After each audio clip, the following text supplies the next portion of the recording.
আজ আরশিকে দেখতে আসছেন সায়ন্তনের বাবা মা। শুধু দেখতে আসা বললে ব্যাপারটা ভুল হবে। আজই বিয়ের কথাবার্তা একেবারে ফাইনাল হয়ে যাবে, মানে পাকা কথা। সায়ন্তন আরশির পূর্ব পরিচিত। বিয়েটা দেখাশোনা করে হচ্ছে না। আরশির সাথে 7 বছরের প্রেম সায়ন্তনের। 7 বছরের প্রেম 7 পাকে বাধা পড়বে আর কদিনের মধ্যে। প্রেমের ব্যাপার নিয়ে দুই বাড়িতে কারোর কোনো অমত নেই। দুই পরিবার সম্মত হয়েছে বলেই আজ বিয়ের দিনক্ষণ ঠিক হয়ে যাবে। সকাল থেকেই আরশি অবশ্য টেনশনে আছে। শুধু আরশি নয়, আরশির মা বাবাও। সায়ন্তনের মা অন্নপূর্ণা দেবী জানিয়ে দিয়েছেন ওনাদের কিছু দাবি আছে, সেই দাবিটা কিন্তু মেনে নিতে হবে। আর তাতেই বেড়েছে আরশির টেনশন। আরশির সাথে প্রেমের ব্যাপারটা সায়ন্তন অনেক আগেই মাকে জানিয়েছিল।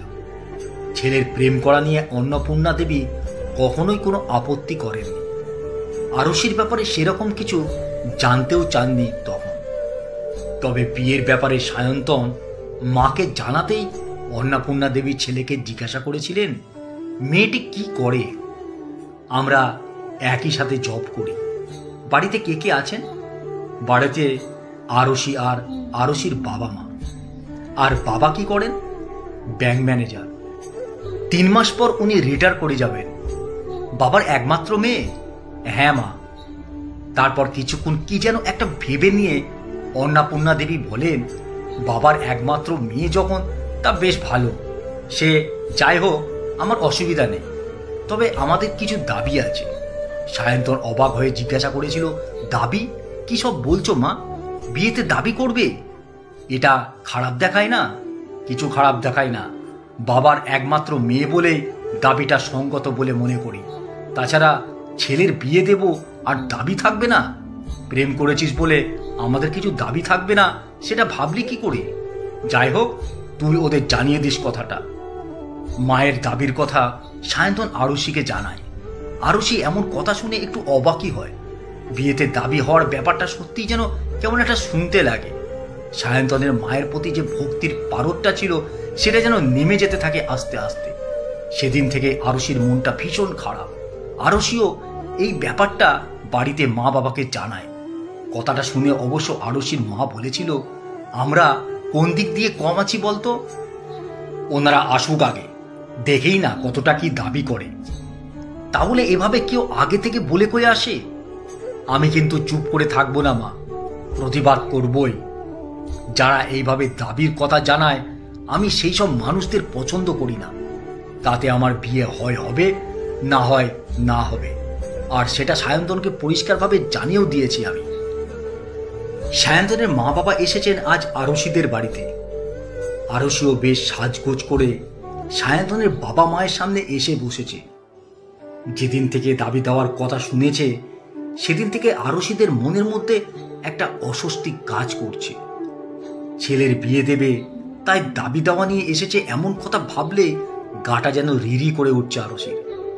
অতিথি আপ্যায়ন পর্ব শেষ হতে আরশির মা আরতি দেবী জিজ্ঞাসা করেন, মেয়েকে পছন্দ হয়েছে তো? কথাটা শুনে অন্নপূর্ণা দেবী হেসে বলে ওঠেন, ছেলের পছন্দ মানে আমাদের পছন্দ। ছেলে নিজে পছন্দ করে তার জীবনসঙ্গী বেছে নিয়েছে, আর সেটা অপছন্দ করি কি করে বলুন তো? ছেলে যার সাথে ভালো থাকবে, আমরা সেটা দেখেই ভালো থাকব। আমরা দুজনেই ছেলে অন্তঃপ্রাণ। ছেলেকে ভালোবাসি, আর ছেলের পছন্দটাকে ভালোবাসবো না, সেটা হয় নাকি? ঠিক তাই, আমরাও তো সেটাই মনে করি। আমার মেয়ে যার সাথে ভালো থাকবে, সেটা দেখেই তো আনন্দ থাকা উচিত। হাসতে হাসতে কথাটা বলে ওঠেন আরশির বাবা। অন্নপূর্ণা দেবীও কথার তাল মিলিয়ে বলতে থাকেন, আমার ছেলে আর আপনার মেয়ে, ওরা দুজনে বিয়ে করছে, দুজনেই চাকরি করে। জানেন তো, এইরকম একটি মেয়েই খুঁজতাম, ছেলে যদি প্রেম নাও করত। আমার প্রথম থেকে ইচ্ছে ছিল ছেলের বউ যে হবে, সে যেন চাকরি করে। লেখাপড়া শিখে সেটা যদি কাজে না লাগায়, তার কি দাম বলুন তো? এই যে দেখুন না, আমি সেই সময়ে MA পাস, মডার্ন হিস্ট্রিতে মাস্টার করেছি। কত শখ ছিল চাকরি করব, তা আর করতে পারলাম কই। আমার শাশুড়ি বলতেন, মেয়ে মানুষ আবার কি চাকরি করবে, বরং সংসার করুক। আমার তো সেই ইচ্ছে পূরণ হয়নি। পরে আমিও ভেবেছিলাম আমি যা পারিনি আমার ছেলের বউ যেন সেটা করে। নিজেদের অপূর্ণ ইচ্ছাগুলো সন্তানদের মধ্যে দিয়ে দেখতে পারাও একটা সুখ আছে। কথাটা শোনার পর আরশি হবু শাশুড়ির মুখের দিকে তাকিয়ে নেয় একবার। এমন কথা শুনে তো একটু অবাকই হওয়ার কথা। আরশি মনে মনে ভাবে, দাবি দেওয়ার কথা বলার আগে এমন মিষ্টি মিষ্টি কথা না বললে দাবি দেওয়া আদায় হবে কি করে। তাই এই কথাগুলো বলে চলেছে। আরশি ঠিক করে নিয়েছে সব কথার শেষে আজ দুটো কথা শোনাবেই। ছেলের বিয়েতে যারা দাবি করে সেই সব মানুষদের যোগ্য জবাব দেওয়াটাই উচিত। এদিকে আরশির বাবাও কথাগুলো মন দিয়ে শোনেন। তারপর বলেন, আপনি একদম ঠিক বলেছেন, মেয়েদের চাকরি করাটা খুব প্রয়োজন। তা যাই হোক, এবার আসল কথাটা বলে নেওয়াই ভালো। আপনাদের কি যেন সব দাবি দেওয়া আছে, সেটা যদি একটু বলেন। হ্যাঁ, দাবি তো আছেই, সেটাই বলবো বলেই তো আজ আসা। আপনাদের কিন্তু মানতেই হবে। বেশ, আপনি বলুন। আগে তো শুনি, তারপর দেখব আপনার দাবি কতটা মেটাতে পারি। দেখুন, আমার ছেলে আর আপনার মেয়ে, ওরা এখনকার ছেলে মেয়ে, চাকরি করবে, নিজেদের মতো করে ওরা নিজেদের জীবনটা কাটাবে। ওদের কর্মস্থলেই হয়তো ওদের থাকতে হবে। তাই আমি বলছিলাম, আমরা ছেলে মেয়েদের বিয়ে দিয়ে আমরা দুই পরিবার যদি একসঙ্গে থাকতে পারি, তাহলে এর থেকে ভালো কিছু হয় না। পাশ থেকে সায়ন্তনের বাবাও নিজের স্ত্রী অর্থাৎ অন্নপূর্ণা দেবীর কথায় রেস ধরে আরশির বাবার দিকে তাকিয়ে বলতে থাকেন, দেখুন অরূপবাবু, আমরা কিন্তু এটাই ভেবেছি, আমরা চাই দুই পরিবার একসঙ্গে থাকতে। দুটো পরিবার একটা পরিবার হয়ে উঠবে একই বাড়িতে। আপনারও একটি মেয়ে আর আমারও একটি ছেলে। আমরা মা বাবারা যদি ওদের পাশে সবসময় থাকতে পারি, তাহলে কেউ কাউকেই ছেড়ে থাকতে হয় না। কর্মব্যস্ততার যুগে একটি মাত্র সন্তান যারা, তারা দুই পরিবারকে সব সময় সমান টাইম দিতে পারবে বলে মনে হয় না। আমরাই পারি এই সমস্যার সমাধান করতে। বিয়ে মানে দুটো মানুষের মধ্যে নয়, শুধু দুটো পরিবারের মধ্যে একটা আত্মীয়তার বন্ধন।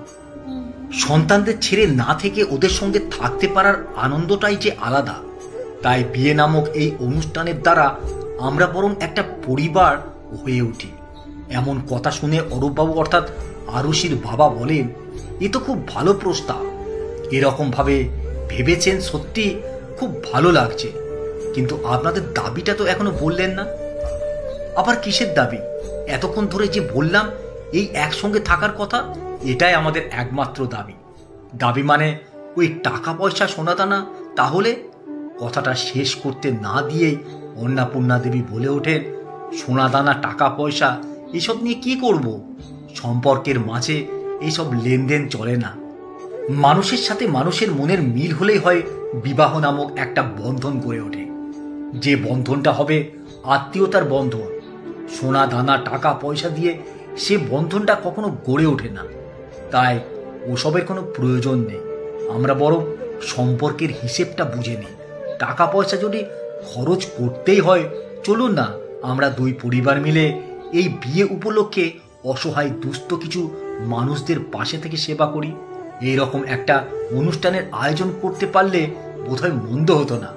অরূপবাবু, আরতি দেবী, আপনারা তো দুজনেই আছেন, ভাবুন না এমনটা যদি করা যায়।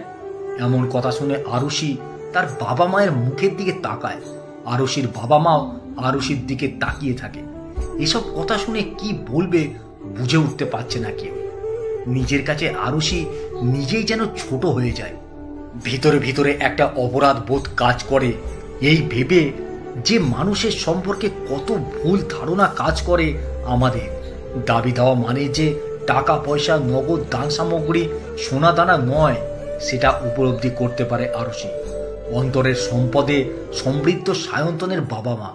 তাই এমন মানুষের সাথে থাকাটাও বোধহয় বড় সৌভাগ্যের। অন্তরের অপরিসীম শ্রদ্ধায় নত হয়ে আরশি বলেন, আমি আপনাদের এ প্রস্তাবে রাজি।